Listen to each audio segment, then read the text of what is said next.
दोस्तों, भारतीय सिनेमा की एक कर्णप्रिय पार्श्व गायिका जिनकी मधुर आवाज 90 के दशक में अचानक हर तरफ गूंजने लगी थी।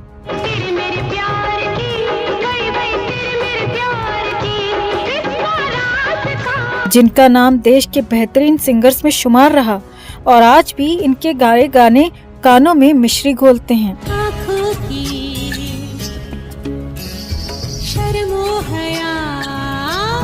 क्या आपको पता है इन्होंने एक गाने में आशा भोसले तक को मात दे दी थी?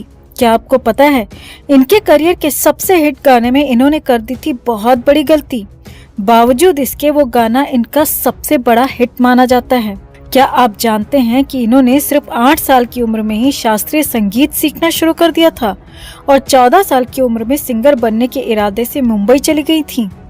क्या आपको पता है कि इन्होंने 13 साल की उम्र में मशहूर गायिका लता मंगेशकर के साथ अपना पहला गाना रिकॉर्ड किया और बहुत जल्द संगीतकार जोड़ी लक्ष्मीकांत प्यारेलाल की पसंदीदा गायिका बन गई थी?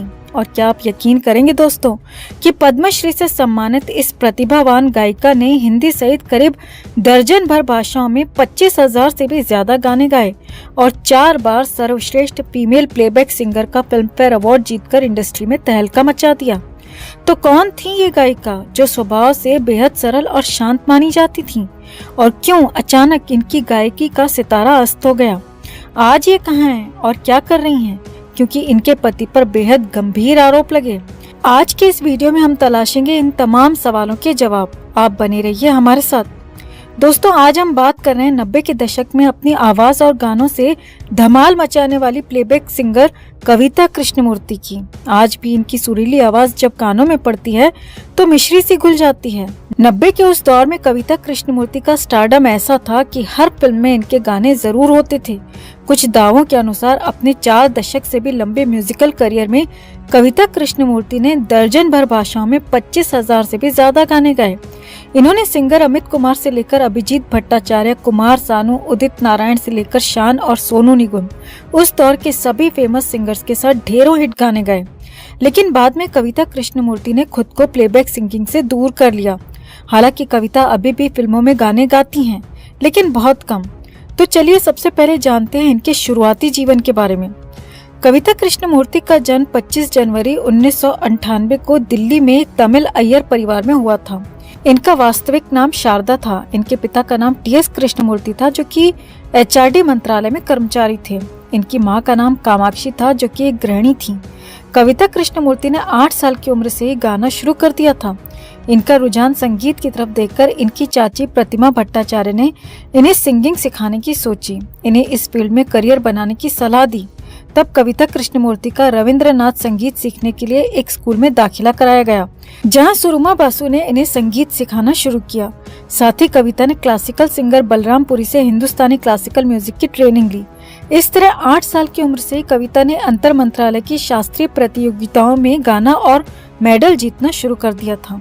इधर कविता की एकेडमिक पढ़ाई भी चलती रही। बचपन में ही दिल्ली छोड़कर मुंबई पहुंची कविता ने सेंट जेवियर्स कॉलेज से अपनी प्रारंभिक शिक्षा प्राप्त की, जिसके बाद इन्होंने इसी कॉलेज से बीए ऑनर्स अर्थशास्त्र में डिग्री हासिल की। साल 1971 में 13 साल की कविता को पहली बार बंगाली फिल्म श्रीमान पृथ्वीराज में लता मंगेशकर और संगीतकार हेमंत कुमार के साथ गाने का मौका मिला। इसके बाद कविता लगातार कॉलेज के दिनों में अपने संगीत में ही मशगूल रही। इसी दौरान हेमंत कुमार ने कविता को एक लाइव परफॉर्मेंस के लिए आमंत्रण दिया। इस लाइव परफॉर्मेंस के बाद कविता की जिंदगी पूरी तरह से बदल गई, क्योंकि इस आयोजन में वो पहली बार मन्ना डे से मिली और संगीत के बारे में सोचने का इनका नजरिया बदल गया। मन्ना डे के साथ कविता ने एक ऐड के लिए जिंगल गाया था। तभी कविता हेमंत कुमार की बेटी रानू मुखर्जी से मिली थी और मन्ना डे ने इनसे रेडियो के लिए कई जिंगल्स गवाए। 1976 के अंत में हेमा मालिनी की मां प्रोड्यूसर जया चक्रवर्ती ने इन्हें कहीं गाते हुए सुना और बेहद प्रभावित हुई। उन्होंने इनका परिचय लक्ष्मीकांत प्यारेलाल से करवाया और उसी संगीत जोड़ी के जरिए कविता ने बॉलीवुड में अपनी पहचान बनाई। साल 1980 में कविता ने मांग भरो सजना के गाने से अपने करियर की शुरुआत की, लेकिन इस गाने को फिल्म से हटा दिया गया और इस तरह कविता के हाथों निराशा लगी। हालांकि इस बीच उन्हें कुछ कन्नड़ गाने मिले और इन्होंने उनमें अपनी आवाज दी, लेकिन 1985 में आई फिल्म प्यार झुकता नहीं से कविता को असली सफलता मिली।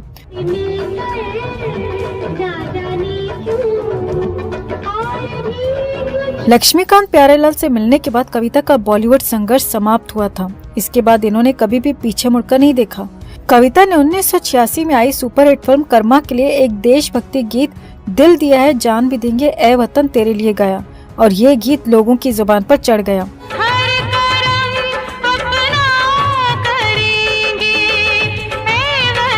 इसके बाद अनिल कपूर और श्रीदेवी की फिल्म मिस्टर इंडिया में हवा हवाई और करते हैं हम प्यार मिस्टर इंडिया से गाने गाए और ये दोनों ही गाने सुपरहिट रहे। यहाँ आपको एक और दिलचस्प किस्सा बताते चलें जो खुद कविता कृष्णमूर्ति ने एक रियलिटी शो में शेयर किया था। उन्होंने बताया था कि हवा हवाई गाने को लक्ष्मीकांत प्यारेलाल और जावेद अख्तर ने जब कंपोज किया था तो इस गाने के लिए आशा ताई को चुना गया था, लेकिन आशा भोसले उस वक्त मुंबई में नहीं थी। लेकिन बोनी कपूर को शूटिंग के लिए ये ट्रैक चाहिए था तो प्यारेलाल जी ने कविता कृष्णमूर्ति से यूं ही रफ ट्रैक के तौर पर ये गाना गवा लिया। यानी रिलीज से पहले ये गाना आशा भोसले की आवाज में ही रिकॉर्ड होना था। ये सिर्फ शूटिंग में यूज करने के लिए कविता कृष्णमूर्ति से गवाया गया था। लेकिन कुछ दिनों बाद कविता कृष्णमूर्ति को लक्ष्मीकांत का फोन आया और उन्होंने बताया कि ये गाना कविता की आवाज में फिल्म मेकर्स को जावेद अख्तर को सबको बहुत पसंद आया है और यही गाना फिल्म में रखा जा रहा है। कविता ये सुनकर खुश तो बहुत हुई, लेकिन उन्होंने यहाँ लक्ष्मीकांत को एक कन्फेशन करते हुए बताया कि इस गाने को दोबारा रिकॉर्ड करना पड़ेगा क्योंकि एक जगह इस गाने के शब्दों में उनसे बहुत बड़ी गलती हो गई है। उन्होंने जानू जो तुमसे बात छिपाई पहली बार में जीनू जो तुमसे बात छुपाई करके गाया है। इस पर लक्ष्मीकांत बोले कि तुम फिक्र मत करो, श्रीदेवी ने इस तरह डांस किया है कि इस पर जीनू ही सही लग रहा है और इस गाने में जो मैजिक क्रिएट हुआ है उसके साथ अब हम कोई छेड़छाड़ नहीं कर सकते क्योंकि हो सकता है कि तुम ही दोबारा उस तरह ना गा पाओ। अब ये गाना इस गलती के साथ ही रिलीज होगा और तुम देखना धूम मचा देगा। और वाकई इस गाने ने न सिर्फ कविता कृष्णमूर्ति बल्कि श्रीदेवी के करियर को भी शिखर पर पहुंचा दिया।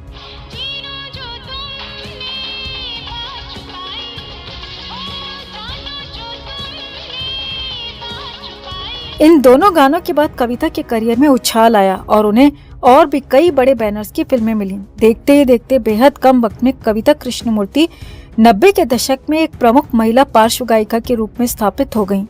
1942 अ लव स्टोरी, याराना, अग्निसाक्षी और खामोशी जैसी फिल्म के गानों ने इन्हें एक नई ऊंचाई पर पहुंचा दिया। कविता ने 1993 में संजय दत्त की फिल्म खलनायक के टाइटल सॉन्ग को आवाज दी जो खूब चमका।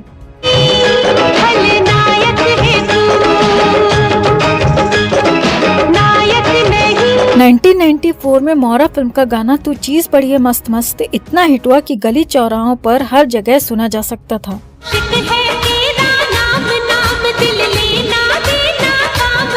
इसके बाद साल 1996 में आई फिल्म तेरे मेरे सपने के गाने आंख मारे भी हिट रहा।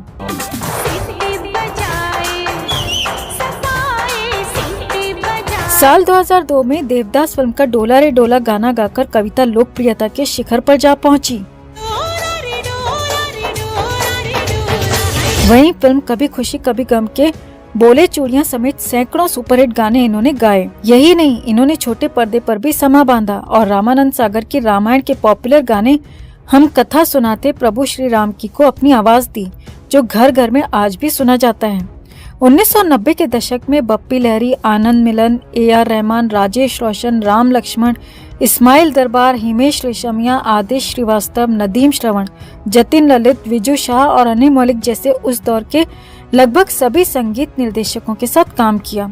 तो वहीं अमित कुमार, मोहम्मद अजीज, कुमार सानू, उदित नारायण जैसे उस दौर के बेहतरीन सिंगर्स के साथ गाने का इन्हें मौका मिला। इन्होंने राजस्थानी, बंगाली, कन्नड़, हिंदी, भोजपुरी, तेलुगु, उड़िया, मराठी, अंग्रेजी, उर्दू, तमिल, मलयालम, गुजराती, नेपाली, असमिया, कोंकणी और अन्य और भी कई भाषाओं सहित लगभग 36 भाषाओं में 25,000 से ज्यादा गाने रिकॉर्ड किए। आगे के सालों में कविता ने America, UK, UAE, Europe, Africa, Australia, मध्य पूर्व एशिया और दक्षिण अमेरिका सहित दुनिया भर में परफॉर्मेंसेस दिए। पुरस्कार और सम्मान की बात करें तो कविता कृष्णमूर्ति को साल 2005 में पद्मश्री पुरस्कार से नवाजा गया। इसके अलावा इन्होंने अपने करियर में 4 Filmfare best female playback singer award भी हासिल किए। कविता को एक्कोलेट्स में स्टारडम मिलेनियम अवार्ड में best singer of the millennium award और फिल्म देवदास के लिए गाने डोला रे डोला के लिए साल 2003 में जी सिने अवार्ड से सम्मानित किया गया। साल 2015 में जैन विद्यालय ने इन्हें डॉक्टरेट की मानद उपाधि से सम्मानित किया। कविता कृष्णमूर्ति की पर्सनल जिंदगी की बात की जाए तो इन्होंने साल 1999 11 नवंबर को मशहूर वायलिन वादक सुब्रमण्यम से शादी की। कविता की कोई संतान नहीं है। वहीं इनके पति की पहली शादी से उन्हें 4 बच्चे हैं और वो भी संगीत की दुनिया से जुड़े हुए हैं। कविता कृष्णमूर्ति ने अपने पति के साथ मिलकर बेंगलुरु में Subramaniam academy of performing arts नामक म्यूजिक संस्थान की शुरुआत की। वहीं इनका नाम तब अखबारों में विवाद के तौर पर उछला जब साल 2010 में इनके 63 साल के पति एल सुब्रमण्यम पर नौकरानी के साथ गलत तरीके से पेश आने का आरोप लगा। ये छेड़छाड़ और शोषण का मामला बताया गया। तो वहीं कविता ने सामने आकर अपने पति का बचाव किया और कहा कि प्लीज सेव माय हस्बैंड। उन्होंने कुछ नहीं किया है, वो एक स्पिरिचुअल पर्सन है। बता दें कि इनकी जिस 27 वर्षीय नौकरानी ने इनके पति पर संगीन आरोप लगाए थे, संयोग से उससे एक दिन पहले ही इन लोगों ने उस नौकरानी के खिलाफ पुलिस में शिकायत दर्ज कराई थी, क्योंकि उनके घर से 5000 यूरो गायब थे। शायद यही वजह रही कि इनके पति आखिरकार बच गए। खैर, इनके करियर की कहानी पर वापस लौटें तो हजारों हिट गाने गाने वाली कविता धीरे धीरे इंडस्ट्री से गायब होती गईं। हिंदी फिल्म में इनका जो पिछला गाना आया था वो साल 2021 में सुनाई दिया था।